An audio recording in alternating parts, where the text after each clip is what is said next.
Hello and welcome to an episode of Risk Talks. My name's Edward James and I'm the founding director of RCQ Associates, the risk, credit and quantitative recruitment specialists. Today I'm delighted to be joined by Dr Ariane Chapelle. Hello Ariane. Hi. Ariane, I'm really lucky to have Ariane here today. She's an award-winning consultant and author. She teaches operational risk measurement in financial institutions at University College London. She's also spent the past 20 years in operational risk management and is a former head of operational risk at ING and Lloyds. She's a highly respected expert and very glad to have her today to talk about the topic, which is quantifying rare events. Thank you. Hello. Hi, everyone. Thank you very much, Ed, for this invitation. So yeah, the preparation or our conversations led us to choose a topic close to my heart of the quantification of scenarios and rare events, and I think it's particularly important today, of course, for the financial services industry, but also that a number of different sectors can learn from the assessment of rare events. Great. So I guess if we jump straight in, so Ariane, what's your thoughts? Can firms reliably quantify rare events? Well, at least they should attempt, and they should structure the scenarios in a way to make them actionable. Okay, the death of the AMA or the abandonment of the AMA models in the financial industry has moved away the practice of looking at past events and modeling, applying very clever, mind you, statistical techniques on past losses to look forward to a more proactive and prospective risk management.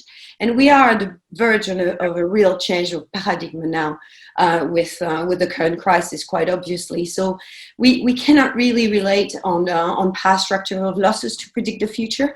And so there's an interesting push these days in the industry to look for structured scenarios, factor modeling. Some call that Bayesian models, but it's not exactly Bayesian models. But even for smaller firms, it's important to rather look at the losses and the outcome of risk management, looking at the drivers of risks and what are the causes, what are the impacts, what are the controls that you can set in place in order for you to limit your exposure or be quick on your feet in terms of incident management, detective controls, and rapid management and response to incidents is particularly important. So there is a trend in the industry, but this trend needs to be encouraged in making scenario analysis a lot more actionable, a lot more fit for decision making. For a long time, scenario analysis was a tick box exercise to post-validate your capital for the regulator, but it needs to be a lot more of a risk management tool. Yeah, it's great to see sort of how it's evolving, and I guess how would you say risk quantification is evolving from a non-financial risk perspective? So I guess financial risks is another side, but non-financial risks. And also, I guess if we tie that into sort of ICAAP as well in the work that's on that side. Yes, no, absolutely. So in terms of evolving method of quantification, simple things like Monte Carlo simulations of different ranges of impact, ranges of likelihood, rather than to come with a seemingly precise numbers, and improve the explainability of models through the limitations of your exposure or the improvement of your controls will, like I said, make risk management more actionable. And what I hope particularly is that ICAAP will become what it's meant to become in the eyes of the regulator. You had Ruth Doubleday a couple of weeks ago on your talk, where Ruth and I had trainings and had worked together on ICAAP guidance for firms in order to make these tools and this exercise really an assessment of the internal capital through scenario analysis and through the reduction of your necessary capital by better modeling and management. But what I want to insist on this explainability of model is that risk management is not a fatality. Risk management is not list management, as some of my peers like to call. So it's not consigning risks in a risk register, but really act on it. And I think if this crisis have learned us something, is that it's time to act, and we don't have to endure without doing anything.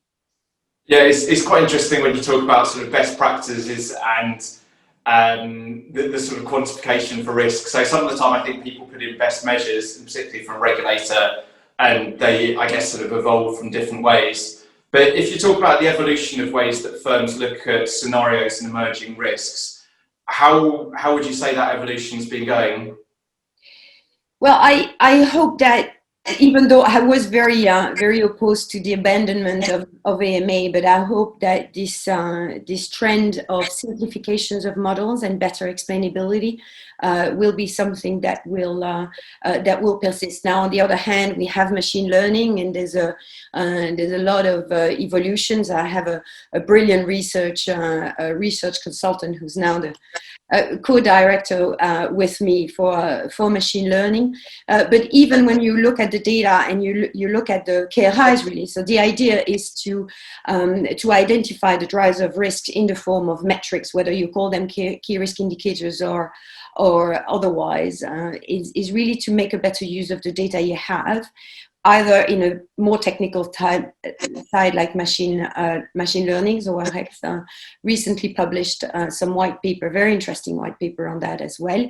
That's one side of the story. And the other side of the story, especially for smaller firms, is to have a factor modeling approach based on their exposure and their controls. And if you look at the recent guidance of Basel that published the consultative documents on the sound practices for the management of operation risk in as recently as August 2020, they insist on this factor of measuring and monitoring your exposure and your controls. So I hope it is the reconciliation of modeling and management, which is long overdue in the industry.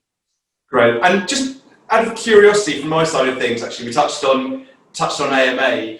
Do you think either there could or should be some sort of replication for some AMA replaced with something else? Do you think that's at all even likely, or do you think it's sort of consigned to the past?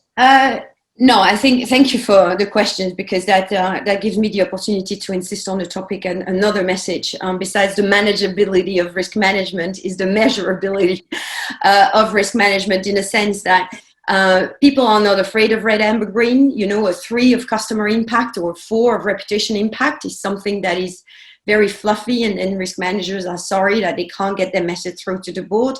No, of course, if you speak in colors, you're not scaring anyone.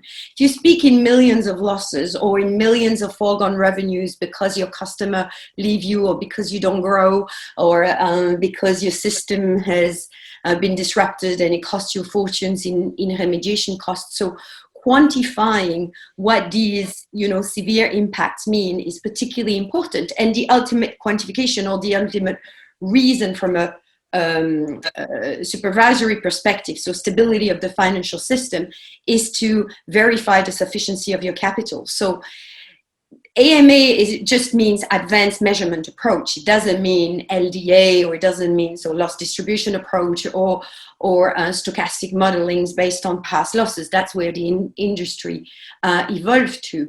But would we need a quantification of capital? Absolutely. And at the moment, it's the ICAAP. I think it should stay the same. Are we going to have some sort of pillar 1 quantification? I hope so, if it triggers the right drivers. So yeah. Perfect. That's good to hear as well. It'll be interesting to see where things end up. I have a question for you, if you don't mind. Of course. Because one of my worries in terms of upcoming risk is, and I share the view of several actors in the industry, is talent risk. Okay, and so it's the talent risk, in a sense, not really key people risk, but the capacity or the insufficiency of the capability of firms to hire the right talent and to retain the right talent. Now, you are in recruitment. Where do you see the gaps, and how can that be filled if there are any gaps? Okay, yeah, I think in short, first of all, there are definite gaps for strong risk managers. So I've been doing this for 15 years. So when I first started, so for the first 5 years, people within operational risk typically would come from the business. They might come from operations, people who knew and understood the business and had a degree of common sense. But whereas now I've seen operational risk, it's changed. So you've got experts who've maybe done some sort of risk studies when they've been at university. I think that's definitely something that's good to do. But also any additional risk training, and also skill sets are generally going towards more quantitative profiles. So operational risk typically have been quite a qualitative profile, where typically you need strong relationship and stakeholder management skills.